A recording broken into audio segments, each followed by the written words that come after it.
Vamos a dar comienzo a la segunda jornada de este Congreso sobre el Interés Superior del Niño. Esperamos que el día de hoy no sea tan intenso en número de horas como el de ayer. Está previsto que termine un poco antes.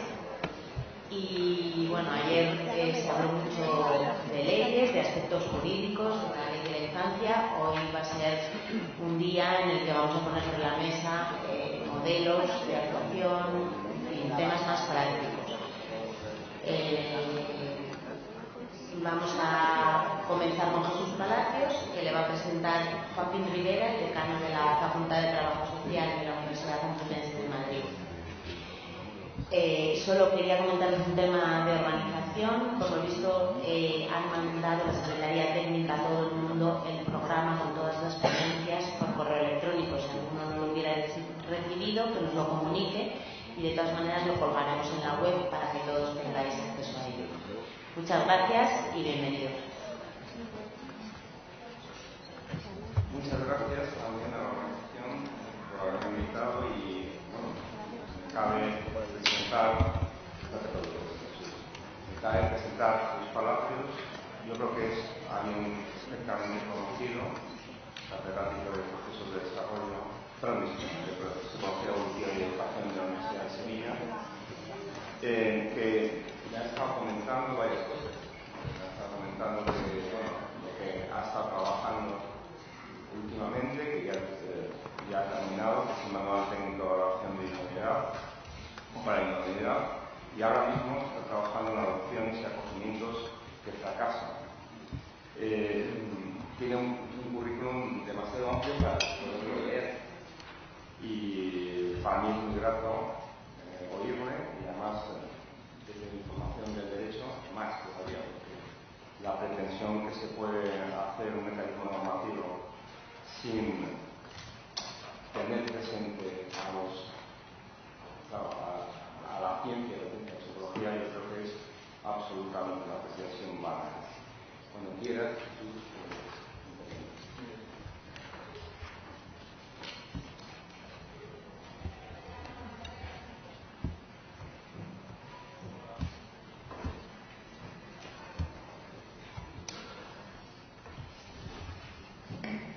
Muchas gracias, Joaquín, por tu amable presentación. Muchas gracias a la organización de este encuentro, de este primer congreso, por darme la oportunidad de hablaros un poco esta mañana.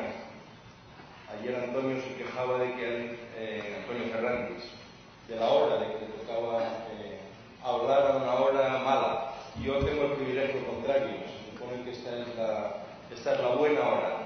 Espero que sea la buena hora, sobre todo para vosotros, porque yo acabo de llegar de Chile, llegué ayer corriendo justo para el comienzo de la conferencia de Antonio, habiendo haberme perdido la mañana, y mi cuerpo todavía no está muy seguro de dónde está y desde luego de qué hora es y de cosas por el estilo. Así es que espero que vosotros estéis más a las 9 de la mañana de lo que yo mismo estoy. Como digo, agradezco mucho a la organización de este congreso su invitación para participar en él. Me parece que la situación que tenemos ahora mismo, donde alguien de trabajo social presenta a alguien de psicología y lo que vi ayer, un atril por el que van pasando profesionales, madres, padres, investigadores, creo que es lo que mejor representa el sentido que tienen este tipo de encuentros y el esfuerzo que hay que hacer para juntarnos a todos, que yo creo que es un esfuerzo siempre digno de agradecer. Yo me enfrento a esta presentación con la primera gran dificultad del título que se me ha pedido que desarrolle. Desarrollo evolutivo desde el nacimiento. Ese es el título que se decidió, que como podéis imaginar es un título imposible. Afortunadamente se me puso un subtítulo al cual yo me voy a agarrar como un clavo ardiendo, que es implicaciones para el acogimiento y la adopción. No creo que estuviera en la intención de quien puso ese título esperar que yo hablara del desarrollo evolutivo desde el nacimiento, es decir, de qué es un bebé y cómo evolucionan los bebés y cómo cambian los preescolares etcétera. Más bien, tal y como yo me lo he tomado, tal y como yo lo he entendido, y tal y como lo voy a desarrollar, la pregunta a la que trato de responder es cómo las medidas de protección pueden favorecer el desarrollo de niños y niñas que están implicados en ellos. Ese es el tema que yo me planteo, al que yo trato de dar respuesta, y haciéndolo, lógicamente, no puedo hacerlo de otra manera, desde lo que es la disciplina que organiza mi cabeza profesional, que es la perspectiva de la psicología evolutiva o psicología del desarrollo. En realidad, lo que yo voy a hablaros es de estas tres cosas. Desde esto, con estos tres puntos. Voy a hablaros de lo que entiendo que son los motores del desarrollo humano. No os voy a contar el desarrollo humano, como sugeriría la primera parte del título. Voy a contar los motores del desarrollo y, sobre todo, cuáles son las implicaciones que para el sistema de protección y para el acogimiento familiar tienen estas tres fuerzas, que son las que organizan nuestro desarrollo. En primer lugar, los genes; en segundo lugar, el calendario madurativo; y en tercer lugar, el contexto, el entorno en el cual se crece. Voy a tomar como punto de partida estos tres elementos y voy a tratar de ver cuáles son las implicaciones que tanto los genes, como el calendario madurativo, como el contexto de crecimiento tienen en relación con el tema que nos congrega aquí estos 2 días. En los genes hay dos grandes aspectos que podemos diferenciar. Los genes hacen en nosotros dos cosas. Por una parte, nos imponen algunos rasgos, algo que no podemos cambiar, algo con lo que nacemos, que nace cerrado en nosotros, que no tiene posibilidad de modificación, características individuales de las cuales el muy socorrido color de los ojos es un buen ejemplo. Nacemos con un color de ojos determinado y ese color de ojos acarreamos porque es el color de ojos que han cerrado nuestros genes que tengamos y no hay duda. Pero además de los rasgos individuales a los que yo voy a hacer más referencia, de estos que imponen los genes, de los cuales no nos podemos sustraer, es un calendario madurativo, son unos rasgos comunes a todos los miembros de la especie, de los cuales el calendario madurativo es un ejemplo. Es decir, nosotros no solamente nacemos con el color de ojos que tiene Jesús Palacio, nacemos con un calendario madurativo, con unos rasgos de la especie que son impuestos también por nuestros genes. No podemos elegir tener 2 ojos o 3. No podemos elegir que en nosotros el sistema visual esté más desarrollado que el olfativo o el táctil, porque la especie ha hecho de todos y cada uno de nosotros miembros típicos de la especie, y por lo tanto los rasgos esenciales típicos de la especie humana están impuestos en cada uno de nosotros y los transmitimos como rasgos impuestos en cada uno de nosotros a nuestra descendencia. Una parte de lo que hay en nuestros genes son imposiciones y otra parte muy importante de lo que hay en nosotros son predisposiciones. Mientras que los genes nos imponen algunas cosas, nos predisponen, solo nos predisponen para otras. Somos una realidad, los humanos somos una realidad tan compleja y tan diversa que sabiamente el código genético nos deja algunas cosas cerradas, pero nos abre muchas posibilidades para que se concreten de una manera o de otra en función de características de las cuales vamos a hablar a continuación. Nos predispone, por ejemplo, nos da la capacidad para adquirir contenidos psicológicos. No nos impone contenidos psicológicos concretos. Nos da una cierta capacidad para que adquiramos. Nos da la capacidad para adquirir emociones. Nos da capacidad para vincularnos a personas.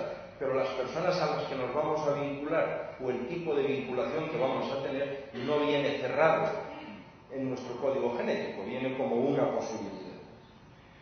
En general, los rasgos psicológicos están en el código genético siempre como posibilidades, siempre como predisposiciones, no como imposiciones. Quiero poneros este ejemplo que me parece particularmente útil y significativo de la investigación basándose en esquizofrenia y en este caso con chicos y chicas adoptados. Es un estudio muy amplio, con cientos de casos estudiados. Estamos hablando de chicos y chicas con predisposición genética a la esquizofrenia. La esquizofrenia es una enfermedad que tiene algunos componentes de transmisión genética. En este caso es una muestra muy amplia, asombrosamente amplia, de chicos y chicas cuyos padres y madres habían desarrollado esquizofrenia. Y con toda probabilidad, sus hijos genéticamente tenían una cierta predisposición genética a la esquizofrenia. Estos chicos y chicas, eran como 600 en total, es una muestra increíblemente amplia, estos chicos y chicas fueron adoptados por muy distintas familias. Con el paso del tiempo, algunos desarrollaron la enfermedad, algunos dieron sintomatología esquizofrénica, mientras que otros no la dieron. Cuando se analizó qué es lo que había detrás de que se hubiera desarrollado o no se hubiera desarrollado sintomatología esquizofrénica, los datos mostraron que aquellos niños y niñas con predisposición genética a la esquizofrenia, que habían crecido en ambientes familiares inestables, en ambientes familiares más desestructurados, eran todas familias adoptivas, pero dentro de las familias adoptivas algunas funcionan maravillosamente bien y otras funcionan tremendamente mal. Cuando el desarrollo se había producido en ambientes familiares caracterizados por mucha tensión, mucha dificultad, mucha desorganización, la predisposición a la esquizofrenia se había traducido en síntomas esquizofrénicos. Mientras que cuando el ambiente familiar había resultado estable, positivo, tranquilo, organizado, estructurado, sujetos con predisposición a la esquizofrenia no la habían desarrollado. Por lo tanto, los niños y niñas que llegan a vuestras casas, madres, padres acogedores, los niños y niñas que llegan a vuestra casa, muchos de ellos llevan predisposiciones genéticas a cosas, porque vienen de entornos, vienen con mucha frecuencia de sagas familiares en las cuales hay elementos de predisposición genética no positivos. Pero no quiere decir que vengan con esos rasgos, que vengan con esos rasgos como imposiciones. No traen la predisposición a los problemas como traen el color de los ojos inmutable. Y va a depender mucho de qué ambiente encuentren, de qué estabilidad encuentren, de qué protección encuentren, para que esas predisposiciones se concreten de una manera o se concreten de otra. Me parece que es un ejemplo ilustrativo y por eso lo traigo. No nacemos con características psicológicas, sino que tenemos que adquirirlas.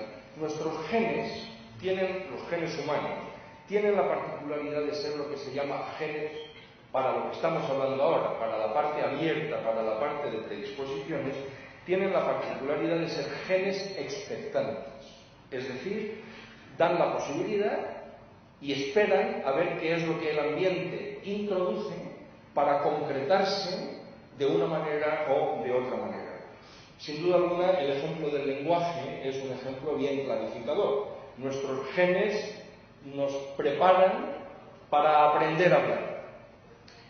Cuál sea la lengua que aprendamos, con qué riqueza la aprendamos, va a depender del ambiente lingüístico en el que crezcamos. Estemos en un ambiente donde se habla castellano, aprendemos castellano, si crecemos en un ambiente lingüísticamente rico, estructurado, estimulante, vamos a tener un tipo de lenguaje o vamos a tener otro. Y algo parecido es lo que ocurre con el resto de las características psicológicas. En lo que quiero insistir más en esta mañana en mi presentación es que los genes dan por supuesto que el ambiente que nos vamos a encontrar es el previsto por la especie como ambiente adecuado para el desarrollo humano. Los genes no tienen un plan B. Nacemos con la capacidad para apegarnos.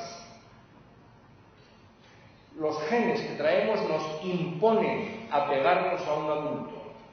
Es un mandato de la especie.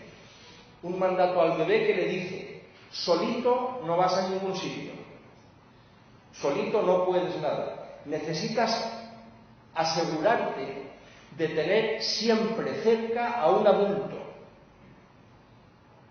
Tienes que hacer lo posible para que un adulto esté siempre a tu lado, porque si no, no sobrevives. Y los bebés vienen con una serie de pautas, de llanto, de la sonrisa, etcétera, etcétera, que tratan de asegurar esa proximidad. Porque los genes dan por supuesto que todo bebé humano se va a encontrar un entorno protector, un entorno de afecto, un entorno de cariño, un entorno de protección. ¿Qué ocurre cuando un bebé es maltratado por sus figuras de apego? No tiene opción, se apega a sus figuras de apego, pagando el precio que tenga que pagar. Si tiene que apegarse a quien le maltrata, se apega a quien le maltrata. No tiene opción. Los genes no le dicen, apégate, salvo si tu madre no es buena madre, tu padre no es buen padre, alguien te hace daño, alguien te amenaza. No, apégate como sea, porque si no te apegas no sobrevives. La esencia, digamos, de esta idea es lo que quiero desarrollar fundamentalmente. No hay opción. El niño pequeñito no tiene otra alternativa que hacer lo que la especie le ha preparado para hacer. El segundo aspecto, después de los genes, el segundo aspecto que configura nuestro desarrollo es el calendario madurativo, que viene inscrito como parte de las características de nuestra especie. Ahí están metidos los aspectos esenciales. Cuando nos sostenemos sentados, sin apoyo, cuando empezamos a andar, cuando empezamos a hablar, cuando aparece el pensamiento lógico, cuando se produce la transición de la infancia a la adolescencia y se adquiere la capacidad reproductiva, cuándo y cómo envejecemos. Todo eso está previsto en nuestro calendario madurativo, que es una parte de aquello con lo cual nacemos. Y ahí las prescripciones del calendario madurativo son bastante claras. Aquí tenéis algunos ejemplos. Por ejemplo, respecto al lenguaje, lo que es el rudimento de la comunicación. Yo hablo y alguien me escucha, yo emito y alguien me responde. El tomar turnos, el aprender lo que es la comunicación, lo hacemos en el primer año. La comprensión del lenguaje que se nos dirige aparece mucho antes que la producción del lenguaje por nuestra parte. Aprendemos a hablar, a desarrollar vocabulario fundamentalmente a lo largo del segundo año. Con el apego ocurre lo mismo. En torno a los 6 meses nos apegamos a figuras concretas. A partir del primer año esas figuras se interiorizan y toleramos algo mejor las ausencias o las separaciones, porque ya tenemos a la figura interiorizada y por lo tanto no necesitamos tenerla delante y tocarla permanentemente. Todo eso es calendario madurativo. El pensamiento lógico empieza a desplegarse típica y lentamente a partir de los 4 o 5 años. A partir de los 6-7 años el pensamiento lógico está instalado en la mente infantil. Todo esto es calendario madurativo. Las cosas aparecen con un ritmo determinado, con un calendario determinado que está previsto en ese calendario madurativo. Lo ideal es que cada aspecto del desarrollo, que tiene una ventana de oportunidad óptima, el lenguaje se aprende sobre todo en los 2-3 primeros años. Y por lo tanto lo más idóneo es que el entorno lingüístico en el que se crece aporte durante esos 2, 3, 4 primeros años el material que permite que se adquiera el lenguaje. ¿Qué ocurre cuando un niño o una niña crece en un entorno muy pobre lingüísticamente durante los 3 o 4 primeros años? ¿O qué ocurre cuando crece en un entorno emocionalmente muy deficiente durante los 2 primeros años? ¿O qué ocurre cuando crece en un entorno muy pobremente estimulante de su inteligencia durante los 5, 6, 7 primeros años? Bueno, lo que ocurre es que la adquisición del lenguaje, del apego, de la inteligencia, no va a ser imposible, pero va a ser más dificultosa. Cada aspecto del desarrollo tiene prevista esa ventana óptima de oportunidad. Afortunadamente, la mayor parte de niños y niñas durante esa ventana encuentran la estimulación que necesitan para que ese aspecto se desarrolle y el desarrollo se produce normalmente. Pero cuando esa ventana no es aprovechada, el desarrollo da todavía una oportunidad, aunque ciertamente con más dificultades, con menos facilidad que si las cosas hubieran ocurrido en su momento. Y lógicamente, como ya entendéis, cuanta más desviación de lo previsto haya, más difícil va a resultar normalizar el desarrollo, lógicamente. Si un niño, en vez de encontrar el entorno lingüístico adecuado en sus 3 primeros años, lo encuentra a partir del 8º año, va a tener muchas más dificultades con el lenguaje que si lo encuentra en el 4º año. Si un niño va a encontrar un entorno emocional adecuado al año y medio, tiene mucho mejor pronóstico que si solo encuentra un entorno emocional adecuado cuando tiene 9 años. Por tanto, tenemos las ventanas de oportunidad, el momento óptimo para que las cosas ocurran. Cuanto más nos alejamos de ese momento, tanto en el tiempo como en la calidad como en el contenido, más difícil resulta que se produzca una normalización. Y el tercer motor del desarrollo, en el cual yo voy a insistir sobre todo esta mañana, es en el entorno, el contexto, el ambiente de adaptación. Como antes indicaba, cada especie tiene previsto en sus genes un ambiente adecuado de adaptación. Los genes dan por supuesto que vamos a crecer en el ambiente que la especie ha previsto que es el adecuado para nosotros, que es el ambiente en el que el genotipo se ha formado. El genotipo, los genes de la especie, se han formado como son gracias a que han ido filogenéticamente en la filogénesis, han ido superviviendo y por lo tanto transmitiendo la carga genética a la siguiente generación, aquellos que mejor se adaptaban, y aquellos que mejor se adaptaban son aquellos que mejor respondían a las necesidades, a las características de la especie. Cuando un niño o una niña se encuentra con el ambiente de adaptación de la especie, el ambiente de adaptación previsto por la especie, el ambiente adecuado para nuestra especie, cuando eso ocurre, el desarrollo se produce normalmente. Os he traído un ejemplo que es de primero de psicología y que es bien antiguo, por cierto. Estos son unos gatitos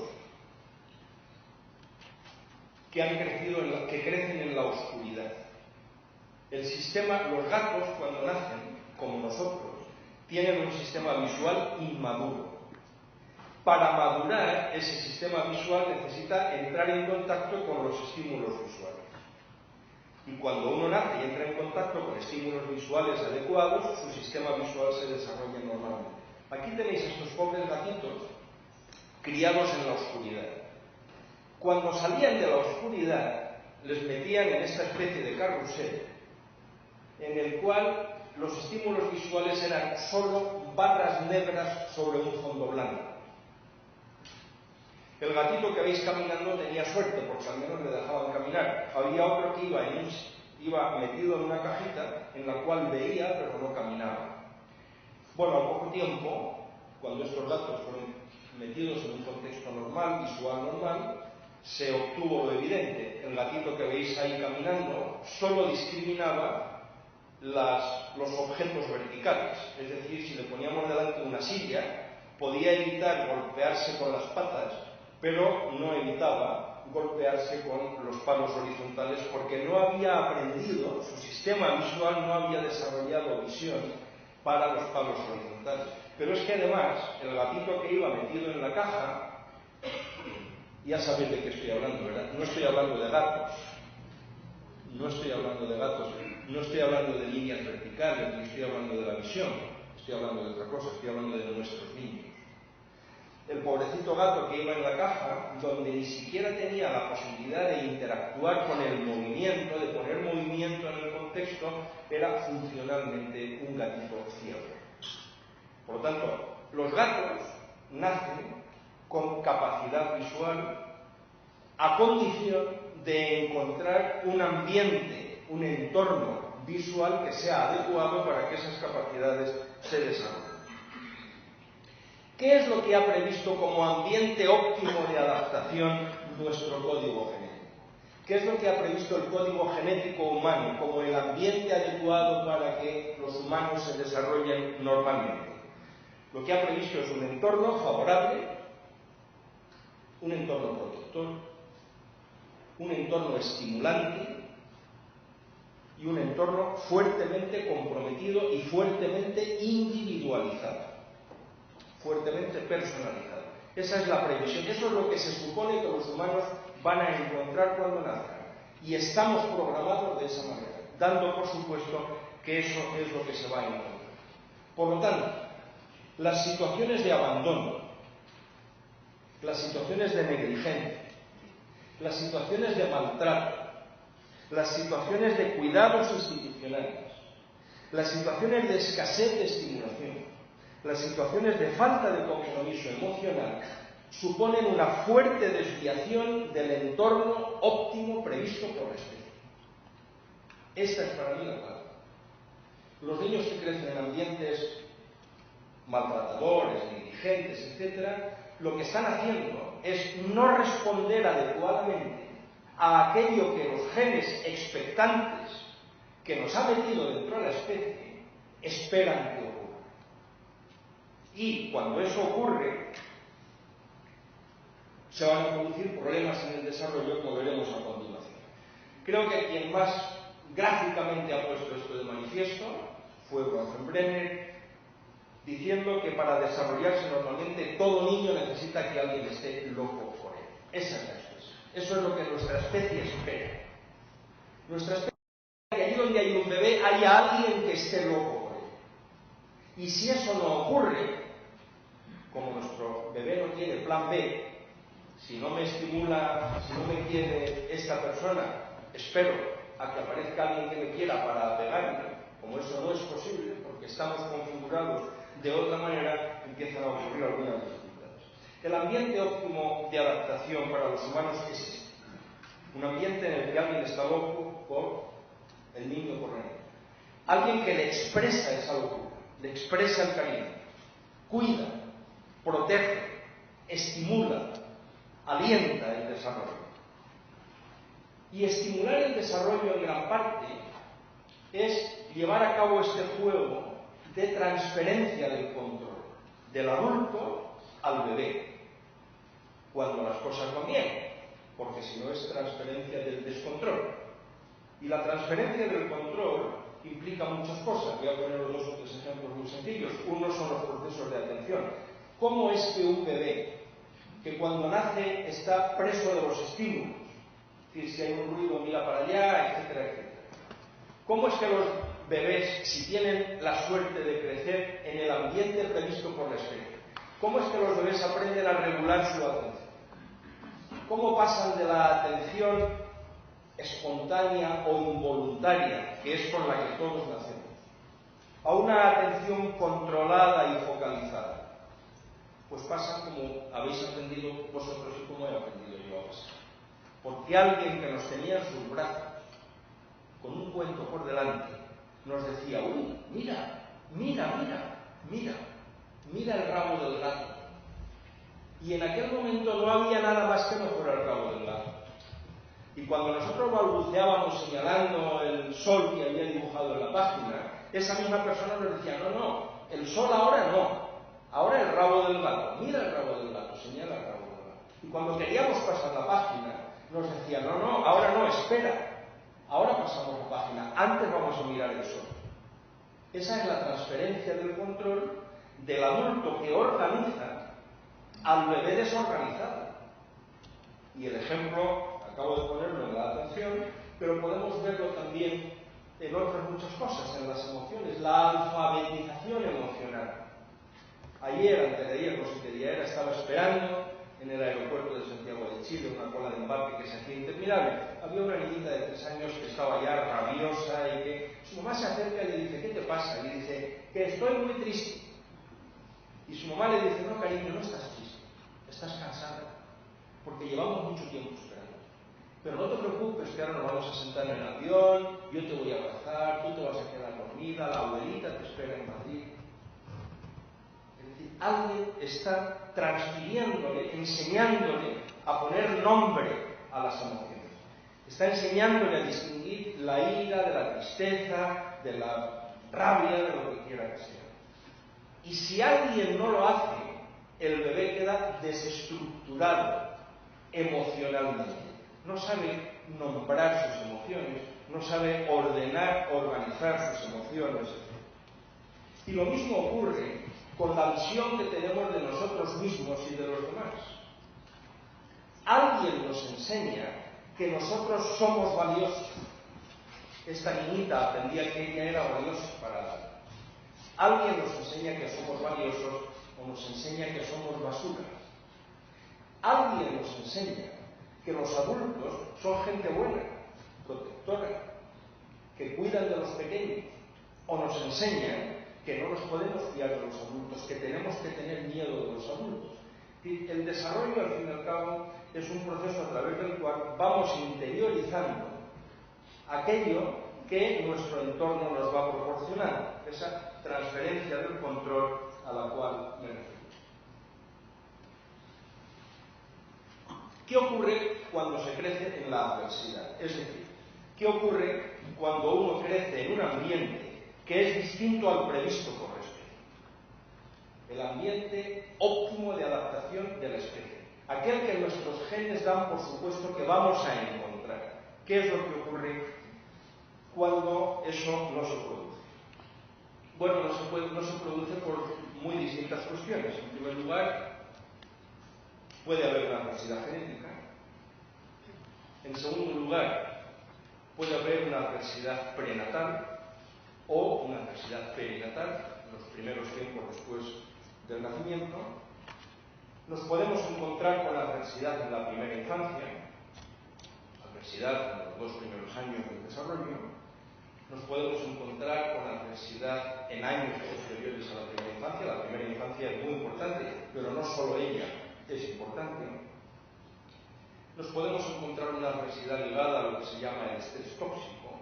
Hay un cierto nivel de estrés que a todos nos viene bien, para activarnos, para funcionar, pero hay un tipo de estrés que es tóxico, y del estrés donde estamos completamente en situación de desesperación, en situación de alerta, de miedo, de angustia continua. Ese es un estrés que nos hace daño, es un estrés tóxico. La adversidad ligada a las separaciones. Para bebés, para niños y niñas, que están condenados a apegarse a las figuras que estén más próximas. Cada separación supone una pequeña adversidad, incluso si es una separación para aliviar, incluso si es una separación para proteger. No deja de ser una separación y no deja de ser algo que no forma parte del guión previsto por eso. La adversidad ligada a la institucionalización, que no es un contexto de cuidado previsto en nuestros genes, que no es un contexto de cuidado previsto por nuestra especie para nosotros. Y por desgracia, la mayor parte de niños y niñas que conocen la adversidad no conocen solo una de estas fuentes de adversidad, sino que ellos se acumulan varias fuentes de adversidad y por lo tanto tienen una mayor carga de sufrimiento. Cuando la adversidad existe, cuando se produce adversidad, hay daño. No hay adversidad sin daño. Si hay mucha adversidad, hay mucho daño. Cuando se produce una adversidad, se van a producir, por una parte, desviaciones en el calendario madurativo. El niño que se supone que tenía que ser capaz de hablar a los 2 años todavía no habla. El niño que se supone que tenía que tener un pensamiento lógico desarrollado a los 6-7 años todavía está pensando como un niñito de 3 o de 4. Por una parte se producen desviaciones respecto al calendario madurativo, por otra parte se producen limitaciones en el desarrollo del lenguaje o en cualquier otro aspecto, y por otra parte aparecen patrones anormales de desarrollo, aparecen conductas que tienen mayor o menor proximidad con la psicopatología, en algunos casos porque están cerca, en otros casos porque están de lleno y en otros casos porque la tienen en grado marcado. Las secuelas de la adversidad temprana no son superficiales. Normalmente son secuelas profundas que se graban en lo hondo del psiquismo de las personas afectadas. Las secuelas de la adversidad no son pasajeras. Las secuelas de la adversidad típicamente tienen un recorrido largo. Si la adversidad aparece porque el niño o la niña se ha encontrado con un ambiente de adaptación que no es el previsto por la especie, la manera de retornar a un desarrollo más normalizado consiste precisamente en proporcionarle lo que no tuvo al principio, proporcionarle un ambiente de adaptación lo más óptimo posible. Muchos niños y niñas, después de haber sufrido adversidad inicial, con un ambiente de adaptación adecuado, con una familia protectora, funcional, etcétera, etcétera, tiene suficiente para recuperar las secuelas de la adversidad de partida.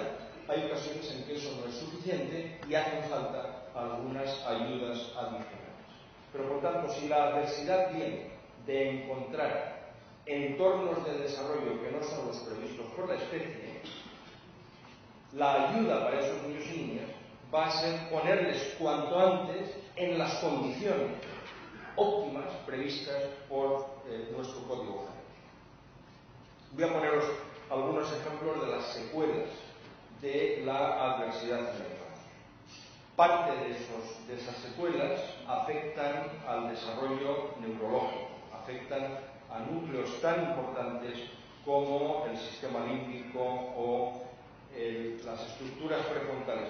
Esto que tenéis aquí es el sistema límbico, está ahí en el fondo del cerebro, es la parte más, filogenéticamente, la parte más primitiva de nuestro cerebro, ¿no? Y es la que, desde el punto de vista de la especie, es la parte más antigua del cerebro, pero desde el punto de vista del individuo es la primera que está en funcionamiento, cuando todavía la corteza prefrontal, cuando todavía toda esta parte de aquí está completamente incipiente, prácticamente no ha aparecido todavía, todo esto, el sistema límbico, el hipotálamo, el hipocampo, la amígdala, el tálamo, todo eso está activo y en funcionamiento. Mucho más lentamente se va a desarrollar la corteza prefrontal, que es lo último que aparece en el desarrollo de la especie y también lo último que se desarrolla en la escala ontogenética, en la escala individual. Pues bien, eso que está presente desde muy pronto, que está presente desde el nacimiento, el sistema límbico, tiene funciones tan esenciales como regular nuestras emociones básicas, el control emocional, las reacciones ante el estrés,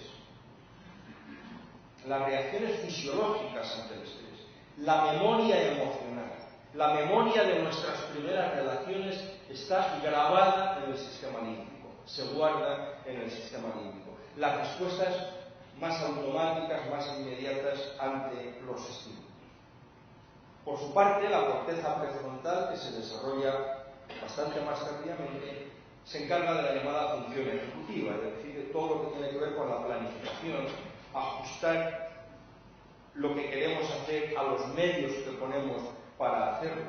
La atención selectiva, prestar atención a lo que quiero y no a lo que hace más ruido, a lo que es más llamativo, el control de los propios impulsos, la toma en consideración de la otra mente, la toma en consideración de la mente ajena, etcétera.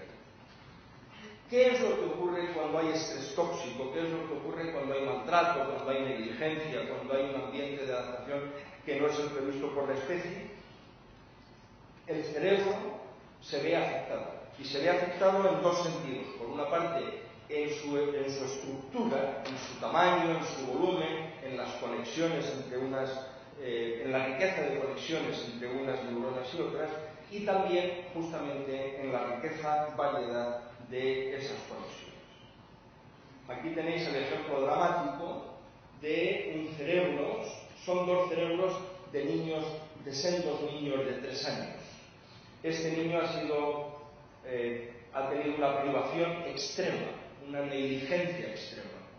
Y este ha crecido en el ambiente previsto por la especie humana para el desarrollo de los humanos. Encontramos un cerebro más pequeño, por eso a veces el perímetro cefálico es un indicador grosero del grado de la riqueza de estimulación en que se ha crecido. Encontramos un cerebro más pequeño y un cerebro, si os fijáis, con agujeros negros, con espacios, digamos, inútiles, con espacios no utilizados, claramente muy distintos a los que hay en el otro cerebro. Otro ejemplo de las secuelas de la adversidad lo encontramos en el sistema de apego. Y en el sistema de apego es muy importante que recordéis esta distinción entre las conductas de apego y las representaciones de apego. Las conductas de apego son individuales. Cada niño, con cada persona significativa en su vida, desarrolla unas conductas de apego determinadas. Son específicas con esa persona concreta, de tal manera que un niño puede tener una conducta de apego segura con la persona A y una conducta de apego insegura con la persona B, porque el estilo de relación de la persona A y de la persona B son marcadamente distintos, etc. Por desgracia, con frecuencia, niños y niñas que han crecido en medio de la adversidad emocional van a tener una mayor presencia de apegos desorganizados, que están en el límite entre el apego normal y el apego patológico. Es decir, son apegos sin pauta fija, son apegos erráticos, con pautas de comportamiento no esperables, con pautas de comportamiento anómalos. Muchos niños y niñas de acogida llegan a sus familias con estas pautas de comportamiento. ¿Y qué es lo que encontramos? Algo maravilloso. Muy poco tiempo después, esas pautas de comportamiento cambian. Y cambian de manera muy significativa. Y empezamos a observar pautas de comportamiento estables, predecibles, y empezamos a observar lo que llamamos un apego seguro. Con sus nuevos cuidadores desarrollan un apego seguro, y ese apego seguro es observable pocos meses después de la llegada.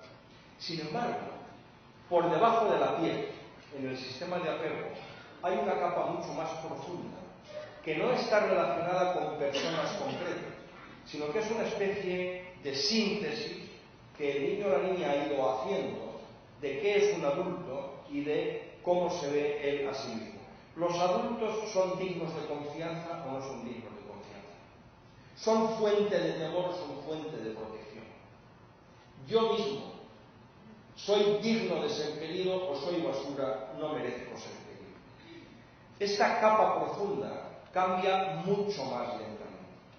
Cambia mucho más lentamente que las conductas de apego. Nosotros estamos estudiando niños y niñas de adopción internacional. Llevan algunos de ellos 8 años viviendo con su nueva familia. Familias estables, funcionales, adecuadas, etc. Sus conductas de apego están plenamente normalizadas en la mayor parte de los casos. Sus representaciones internas de apego son todavía tributarias del daño inicial que tuvieron. Es decir, hay una fragilidad emocional que no se activa continuamente, pero en situaciones de estrés, en situaciones de angustia, con motivo de una visita que se va a producir o que se acaba de producir y que no ha ido bien, etcétera, etcétera, todo eso se activa. Y sale la preocupación sobre si me puedo fiar de ti o no me puedo fiar de ti. Sobre si no me porto bien, me vas a echar o no me vas a echar. Sobre si yo merezco o no merezco el cariño que se me está dando, o si el cariño que se me está dando es verdadero o es fingido, etcétera, etcétera. Por tanto, esta huella en el nivel más profundo, que no tiene que ver con vosotros, acogedores, que tiene que ver con esa capa profunda de cómo yo veo al adulto, qué pienso yo de la relación de los adultos con los niños, cómo me veo yo a mí mismo en medio de esa relación. He hablado de los motores de nuestro desarrollo, he tratado de convenceros de que todo está previsto en nosotros para encontrar un ambiente óptimo de adaptación. He explicado cómo cuando uno no encuentra ese ambiente óptimo de adaptación se producen daños. se producen secuelas significativas, secuelas frecuentemente a largo plazo. ¿Cómo tenemos que responder a la adversidad infantil y a sus secuelas? Y enfilo así la parte final de mi presentación. Bueno, naturalmente, frente al desamparo o protección, no cabe ninguna duda, la respuesta tiene que ser una respuesta protectora. Y el ambiente que ofrezcamos a niños y niñas que vienen de la adversidad tiene que ser un ambiente reparador, tiene que ser un ambiente terapéutico, no porque haya terapeutas, sino porque el padre y la madre, el padre, quienes configuran ese ambiente, con su comportamiento, con su actuación, curen los daños, reparen los daños con los que ese niño o esa niña lleva. Necesitamos protección, pero no una protección cualquiera. No basta con que los niños estén protegidos del maltrato, como están en una institución. No basta con que tengan una alimentación adecuada, como tienen en un centro de protección. Necesitamos además un ambiente que tenga unas ciertas características. Y ese ambiente tiene que tener las características típicas previstas por la especie como ambiente óptimo. Un niño o una niña que ha sufrido daño en su desarrollo inicial necesita alguien entregado a él o a ella. Necesita alguien que cuide, alguien que proteja, que le cuide a él, que le cuide a ella, que esté loco por él o por ella, que cuide, que proteja, que quiera, que estimule, que enseñe a regular la conducta y las emociones, que contagie seguridad, que transmita seguridad, una visión no amenazadora de los demás, que le enseñe que es digno de cariño, que es digno de confianza.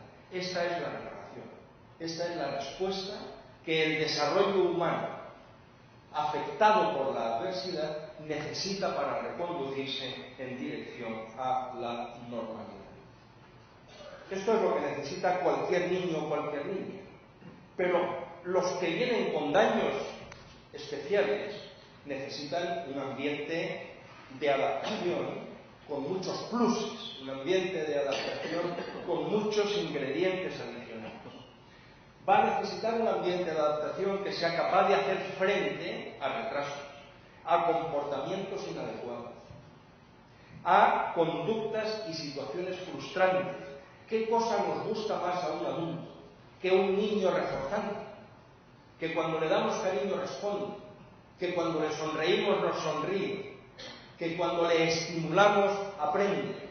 ¿Hay cosa más agradable para un adulto que eso? Pues bien, muchos de estos niños, cuando les sonreímos no nos sonríen, cuando les estimulamos no aprenden, cuando les damos cariño no nos lo devuelven, y por lo tanto van a necesitar el plus de un ambiente que sea capaz de responder a todas estas situaciones.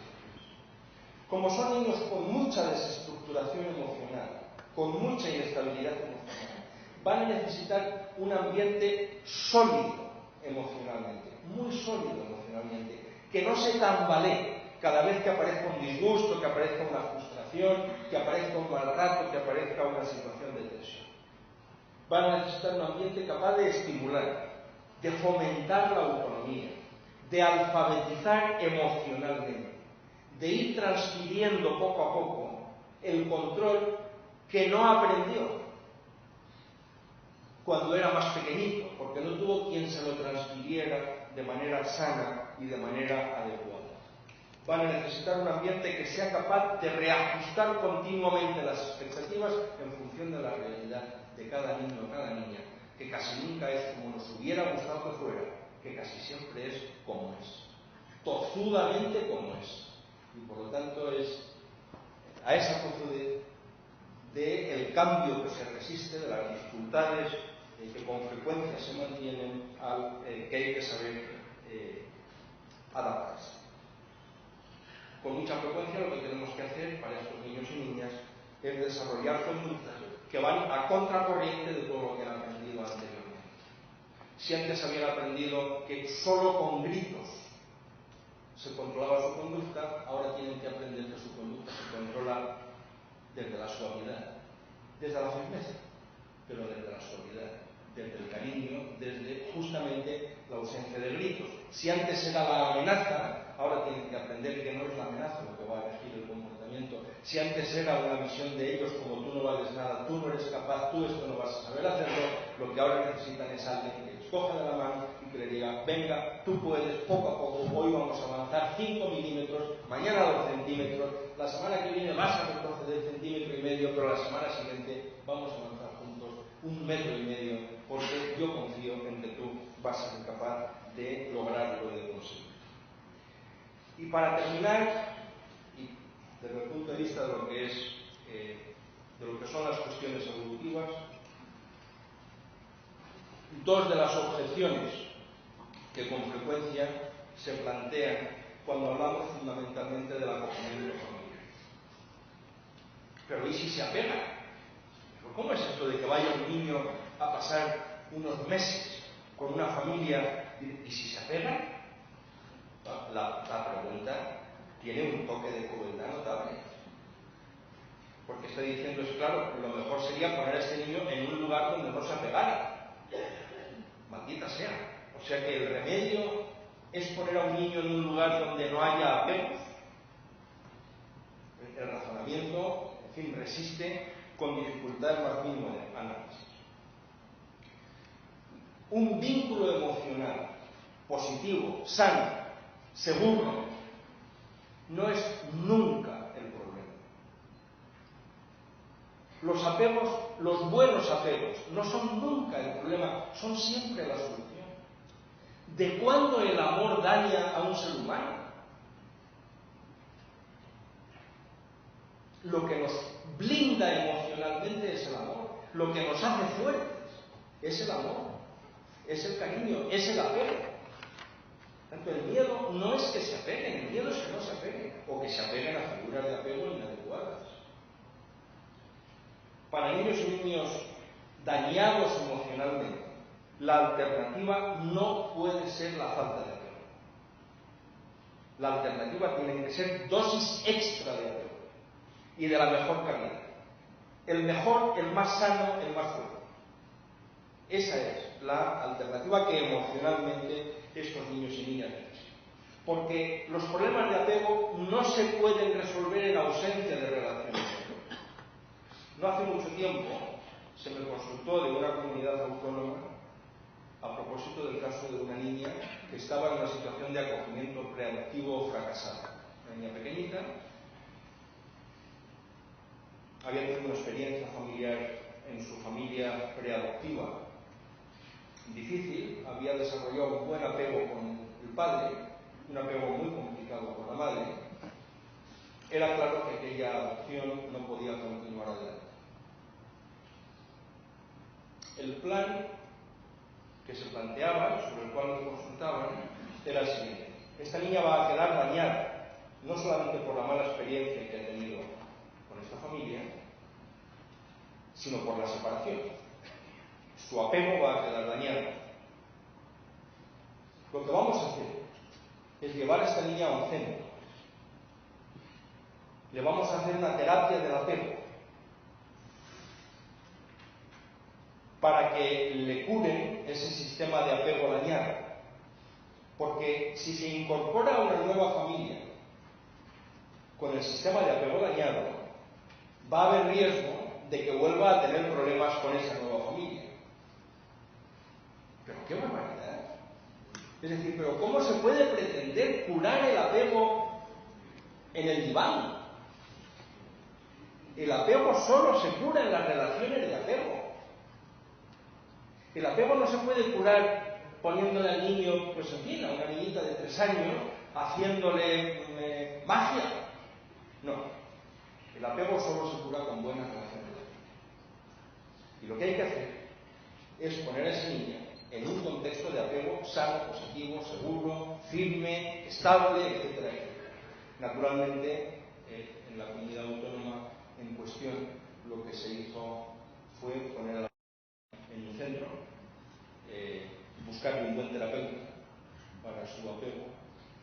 Por cierto,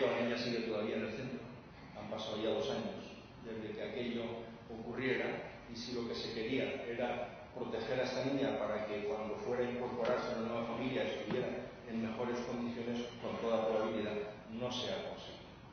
El sistema de apego solo se cura gracias a las buenas relaciones de apego.